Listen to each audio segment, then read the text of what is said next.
Oh, it's video. Oh, It's video. Cool. Yeah, cool. When London, with my favorite UK DJ, Nat Wendell.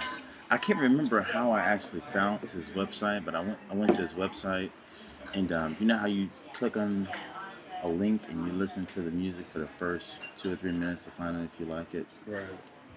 Well, when I listened to his site, it lasted like 10 minutes. And I was like, man, I like his music. So then I'm like really technical savvy. So I went to his Nat Wendell. I found it from the league, and I started listening to his music. Like, man, I like his music. And then I started listening to more of his music. He has 2 tiers of music. Mm-hmm. He has some, he goes real soulful, and then he has another tier, he goes like really just house music. The one I like is the Soul Inspiration. Soul Inspiration, so that's my favorite. And then the other one is called Depth of My Soul. Depth of My Soul. That's the deep house one. Yeah, that's the deep house one, right.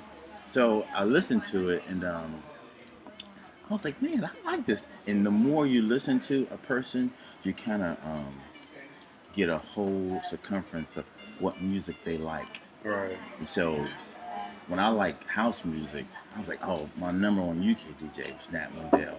Global Dance Music Central, Nat Wendell. I'm going to ask him a couple questions. Where you from, Nat? No, I'm from London, UK. Okay. When did you first get into music, period? Before you even music? I was talking about my first record. My first record was when I was about 4 or 5 years old. My mum bought me... remember that record, Snap? I Got the Power. Oh, Snap! Yeah. Remember that?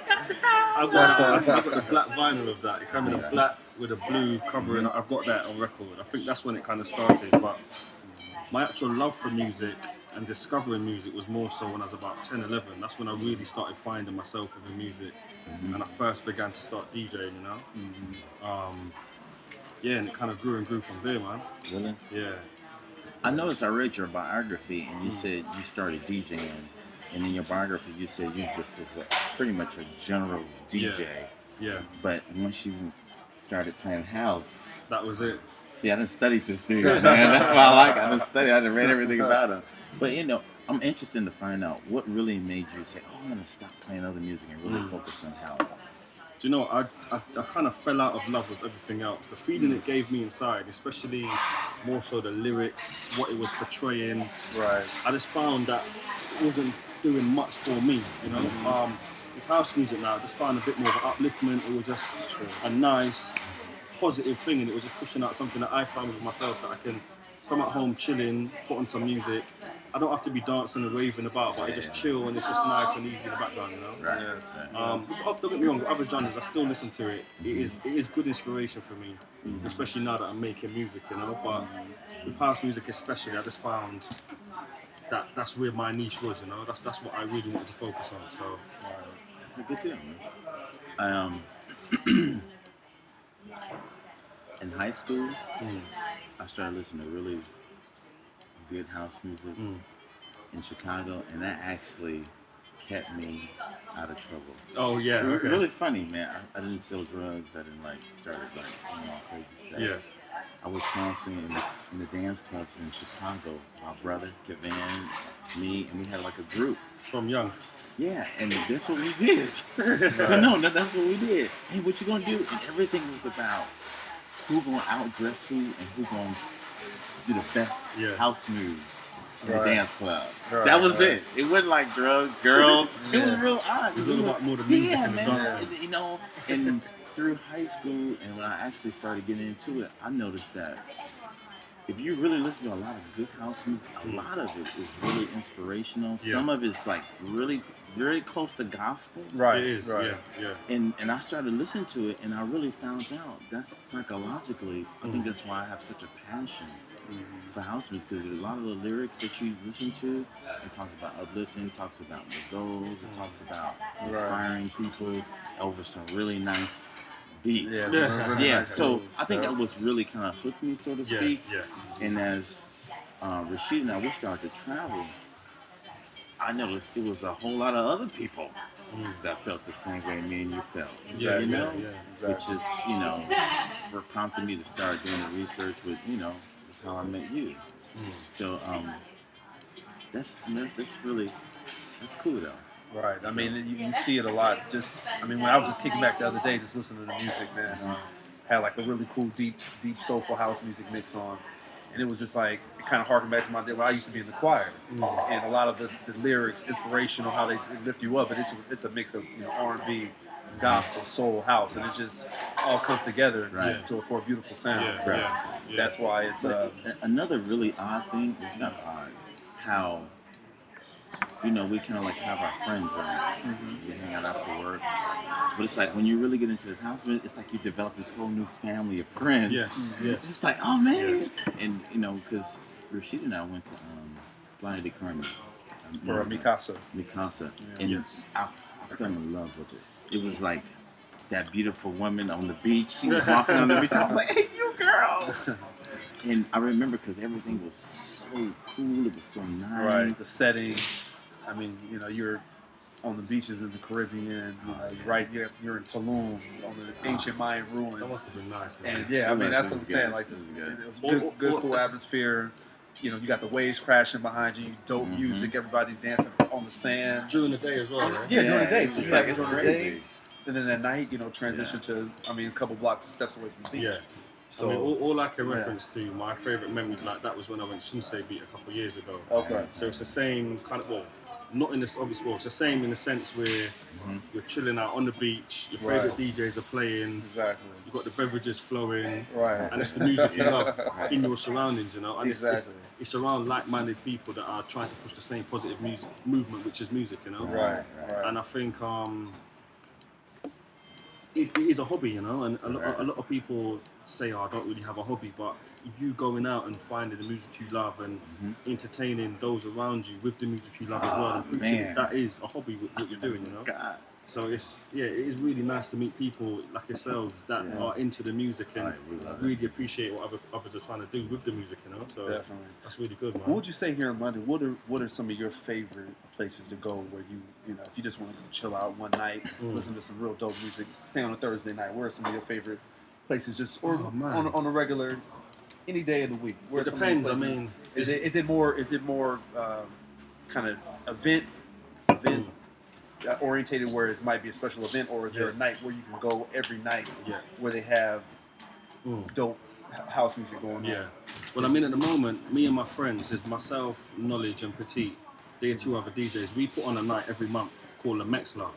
That is the mix. And the reason we called it that is to kind of it's got a Spanish twist on it. La Mezcla in Spanish means the mix. Right. So what we try to do, I play deep soulful house. Right. Okay. Knowledge, he also plays deep soulful house. Okay. To the tech side as well, but it's still all house, Okay. Petite, she plays more the Afro soulful house. I'm familiar So with what? both of them. Yeah.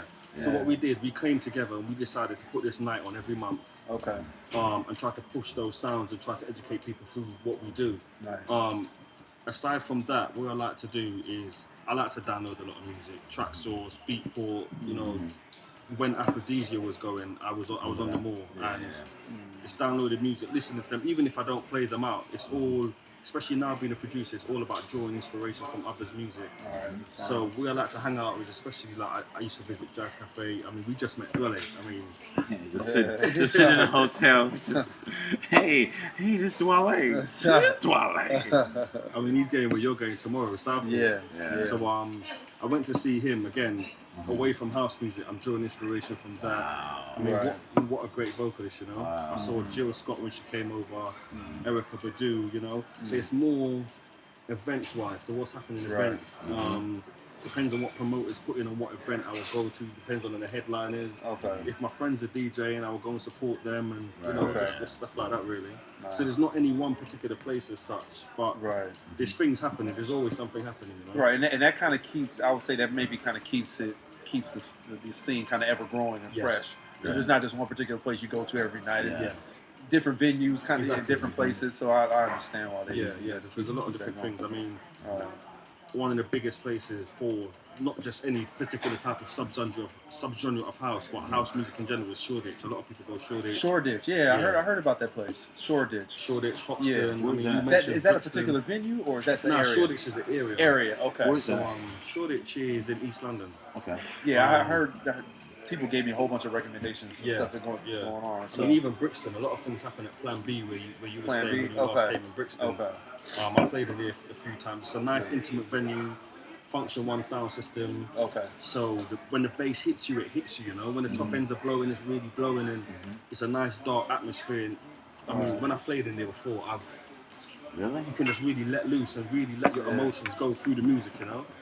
And it's This guy he'll let his emotions go. Let it go. have you heard my Gimme Groove set?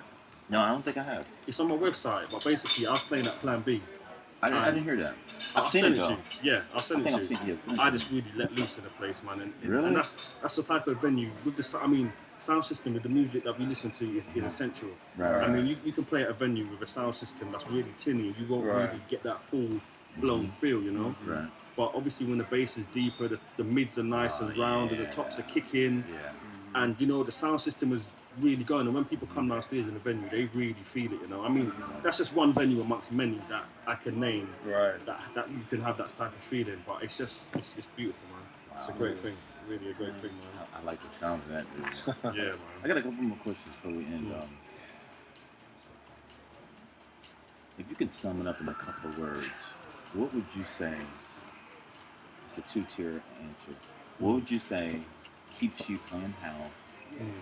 And number two, what would you say house music does for your whole life as a adult male? And where you are in your life right now? I mean, what keeps me playing is the fact that I've done it from so young. And I can't quit, you know. Not only that, I mean, I just love playing music, and I love to see people enjoying what I'm playing. Money aside, I just love to even making music now. I just love to, when I'm playing stuff to my girlfriend, I say, look, check this out, what do you think? And she's sitting there, she's really taking it in, gives me an honest opinion. So if it's rubbish, she'll say, look, That's cool, man. that's not really good. If it's good, I mean, stuff like that. I mean, hearing music and being able to say, oh, I want to create something like that myself, that I can put my stamp on it, so that the next generation of people coming up can listen to my stuff and say, yeah, I like that sound. I want to be able to create something like that, you know? I like that. So it's like, I mean, I look up to, I mean, all the big names. We can name millions of big names, you know. We all know all the top names, and Charisma, Kerry Chandler. I mean, I've got people on my sort of level as well. Seth, he makes good music. Jason Winters is making good music. I mean, these are names you might be familiar with. These are all guys from the UK, you know. Right. And it's stuff like that that really keeps me going. Seeing positivity. I mean, you guys coming from the US, and even finding myself. That keeps me going. It's just even when I'm on my if I'm in a day when I'm down, I'm thinking, I just don't want to do music today, or even for the rest of the week, and I might get a comment on Facebook, I really like your stuff, and it's coming from somewhere that I haven't even heard of. I'm like, you know, Give me some. that makes me really keep going, man. Yes. So it's stuff like that that really edges you on to see that. You mean, you know, stuff that you're doing, people are getting a great feeling from it. That sort of feedback really keeps someone going, man. What was the second question? Can't remember that one now. That was a good one. I think that ties into what keeps you in house music. Yeah. No, sorry, what it does for me now, just pretty much what I was just saying before. It just, what keeps me going, or what house music does for me, is, like I'm saying, if I'm having a bad day, it just puts me in a place where I'm just at one with myself, you know. I was speaking to someone recently about meditation. I'm not so into it myself, but I'm intrigued, I'm interested. And they were saying that you can meditate when you're walking down the road, you can meditate, like we can all be meditating even if we're having a conversation. It's all about state of mind and a lot of things that I don't even know myself, but I guess that's my form of meditation. So if I'm just chilling on my bed, just, you know, relaxing, had a long day at work, put some music on, that's me. That's just, you know, that just puts me in a nice place. Good. I got one last question. And this is a question, well actually this came from a discussion I had with a good friend of mine. Leanna, she's in Canada, and she mentioned something that really sparked a huge, I don't know, it just really hit me. She asked me this question, and tell me what you think about it. Yeah. Is she said with the things that are going right now, the things that are going right now, where do you see house music in a couple of years from now? In a couple of years. Yeah, and that's only because the house music artists, a lot of them aren't being compensated, I guess, the way they want or the way we think. Most of all, I think how popular the music is. To me, and correct me if I'm wrong, to me, more dance house music is more popular in Europe than it is in the U.S. I think in U.S. more hip hop is a little bit more popular. Each time I come to Europe, I've been to the Canary Islands, house music, Germany, house music. I was just in Spain, Madrid, and Morocco, house music, dance music. Yeah. When I get back to U.S. where I'm from, it's not really played that often. And it's really odd because, to me, that's what get people going. Yeah. And it's funny, as often as me and you travel, Rashid, we go to all the different beaches, and I hung out with Marcus. We went to Mexico. It was nothing but house music. I mean, it was so ironic. I was like, man, it was in Mexico. I was in Mexico twice. Playa del Carmen, then I went to Cancun. Dance music, house music. When I go back to the U.S., it's hip hop. Not saying anything bad about hip hop, but I think if you can relate to how I'm feeling inside, if you are really into dance music, house music, soulful house music will kind of hook you because it's not just dance beats. A lot of it is lyrical. If you listen to the beat, if you listen to the words and what's coming out the artist's mouth, a lot of it is purely inspiration. I mean, I find most of the music that we listen to, I'm mostly referring to us, is an artist saying or speaking or producing from what they feel. I mean, I watched an interview on Kerry Chandler. He's a massive inspiration. Yeah, I like he was Kerry doing. Chandler. He's dope. I'm not sure if you've seen his Red Bull interview. He did an interview for Red Bull. Oh, wow. And he's saying basically the music he makes is how he feels. Right. So if whatever he feels, he puts in the music he makes. So it might be a noise that goes shoo, but that's an emotion that he's portraying, you know? So if he's making a real dark beat, I mean, he could be saying a lot of things within the music. So I think when I first started doing one of the Soul Aspiration mix CDs, a DJ said to me, I can really tell how you're feeling when you're doing that mix. And it's stuff like that, you know, makes you see and makes you appreciate another artist and what you're trying to do, you know? So, it's just a lot of emotion in it, really. Okay, we're coming up to like 17 minutes and we'll close it out now. No, nothing against you. I want to start by asking Rashid to speak about a subject that we talked about recently. Rashid and I was in Atlanta, we went to a party, and on the way to the party, he said, "Can I just love soulful house music? It makes me feel good. It inspires you." Remember that conversation? Yeah. I remember. And you know what? I felt like I was part of that because we hang out a lot together, and a lot of the music he listens to, he's influenced by me, which is how we met. Yeah. He discovered you through me, and a lot of it is because, dude, if you really just tune in to a lot of this music you hear, you can say, like you just said, you can tell how the artist is feeling. Right. A lot of it is the lyrics. But go ahead, speak on that. Yeah, I mean, it's just, I mean, like you were saying, how you can really tell how the artist feels. It's not really just making music just to make music. You see a lot of people doing that. If you just trying to write songs just to try to appease what other people think, the music's not going to really sound genuine. Right? Yeah. And that's the beautiful thing about soulful house music, just house music. Period. The music that I like to listen to is that it comes from the heart. It's true. It's not just some made up, contrived, just out the wall stuff that people just writing just to rhyme, or it's rhyming and it has a real reason to it. Right. No additives and no preservatives. Exactly. That's the beautiful thing about it. Right. And you can really it comes from the heart, and you can feel it. Just you can feel it when you listen to it. It's just like, man, it just takes over, man. So that's why I love it. I love the genre, man, and I'm deep into it, man. It's all good. You touched on where I think the music is going, which I forgot to touch on quickly, but it's getting a lot more electronic and deeper and more techy. I mean, the generation coming up now, they're liking the more garagey sounds with a lot less vocals and a lot. So that's where I kind of see it going. But you know, I think the soulful stuff is becoming a lot more niche. Right. It's not being forgotten about, but I think it's more for the older heads, and the younger heads are still into it, but it's coming and going, you know. That's what like I know Frankie he doesn't like more of the vocal thing, and it's for me I think I like the vocal part of it for me because I maybe I identify more with it more because maybe just being in choirs and singing and things like that you kind of I just identify I like the singing part of all types of music, especially house music, because it just puts a different spin on it. It's needed. It's needed. To me, that's what I prefer. With some vocals on it. For me, but that's just my personal preference. All right, Nat, you're in the hot seat, as your buddy would say, the hot seat. One last question. The question I'm going to ask you: if you had the opportunity to DJ at any venue in the world, any amounts of people. Kind of like your dream would be for a DJ. What would it be? Where?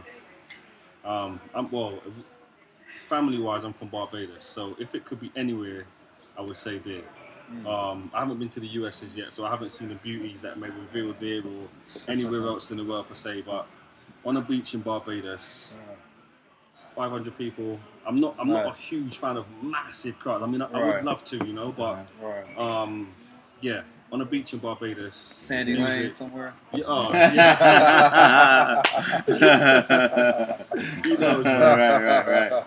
Right. That would be nice for me. Yeah. I mean, with the whole soca thing they got going on, I think house music would fuse nicely. I mean, I even heard a mix recently, and it was house and soca. I wasn't feeling it so much because of the vocals on top of the soca music, but I saw where the guy was going, and it was a good idea, but that would be the icing on the cake for me entirely. And especially being from Barbados, I mean, I know I've been to Trinidad. I've played mass. We've been to Trinidad. We've been everywhere. We've been to Trinidad. So I mean, especially you coming from Barbados, the soca scene is deep. It's deep. I mean, that's it. It permeates culture and everything. So. But have you ever thought about kind of maybe mixing the two? Have you experimented with that before? The sounds? Is there a way you could? I mean, since you're from Barbados, you obviously have roots. Yeah. When I used to play all genres of music, I used to switch in and out of R&B, soca, house, and all the rest. But I haven't ever tried to fuse the two. I just think it's two separate genres from two different places. And I thought. Just leave it at that. But you can see what happens in the next few years. Yeah. Because I met a girl from Barbados. She's in school in Atlanta, but she DJs. She's a house music DJ. But she said she kind of has the sounds where she mixes both. Yes. So I haven't heard her stuff yet, but it'd be interesting to see how it sounds. Yeah. So. But I mean, there's a lot of DJs out there that's doing a lot of different things, and I think that's what sets you aside from the rest, And it's all about originality and what you kind of bring to the table that kind of, again, sets you up from the rest. And I mean, some of the best DJs in the world, I mean, a good friend once told me, some of the best music you'll never hear because it's about who you know in nowadays. It's not about your talents. It's about who you know and how you put yourself out there. So That's deep, man. You can have some of the best music, but it will never get heard. Yeah. Did you really just say it? You can have some of the best music. I want to hear that best music. It's a flying chicken. Who knows, you? I want to hear it. I mean, I've been in the studio getting some of my tracks mixed down and mastered, and some of the stuff that the engineer is playing, I'm just like, he's producing stuff like that, and I'm coming in here getting my stuff mixed down. His stuff blows my stuff out of the water. Really? It is just phenomenal, because he's got the full setup. Speakers on the wall, and he's got everything fine-tuned. And when you hear his stuff compared to, I'm not downplaying myself or anything, but when you hear his stuff compared to mine, it is just like, why is this not released? I work with AC Lane in the studio quite a bit as well. He plays keys like a god, man, and some of the stuff that he plays, I'm just like, why are you not releasing this music? What are you doing? And it's it's coming. It's everything takes time. You can't just put it straight out there. But it's it's just one of those things, man. Yeah, but obviously what we hear is what we hear. We love it, so we don't know any better, But that's something I kind of. When he said that to me, it's kind of deep, Yeah, that is. There's a lot of politics within music that we wouldn't see, and you might see a track out, but you don't know what's happening with the royalties behind the track and know about that. all the rest, So All right. Global Dance Music Central. First edition with my favorite UK DJ, Nat Wendell. Give him a shout out, Nat. Yes, sir. Yeah. My boy Man Rashid. right here. Yeah. It's our first year Southport. Well, Southport is not even here yet. This is the day before. Tomorrow, man. Yeah, tomorrow. It's gonna be crazy. Yeah. I want to thank everybody for tuning in to our website. Most of all, stay tuned. We're gonna have a lot of different interviews with a lot of different DJs. But by far, my boy Nat Wendell. NatWendell.com. Nat Wendell. Go ahead, say a couple things. Close us out. Yeah, I mean, as the guy said, if you want to check out any of my mixes, feel free to go to natwendell.com. You'll find all my deep and soulful house stuff. Something for everyone there, you know. Hope you enjoy what you hear, and I wish you guys a safest trip in Southport, and No doubt. hope you have a good time, and I know you will anyway, man. Yes. Hey, I'm gonna say one thing before we go. Hey, come in here. All y'all women looking at this video. I know y'all love them brothers with that accent. Love it. Oh, let me time to take the clothes off. Have fun. Peace. Peace. Okay, guys.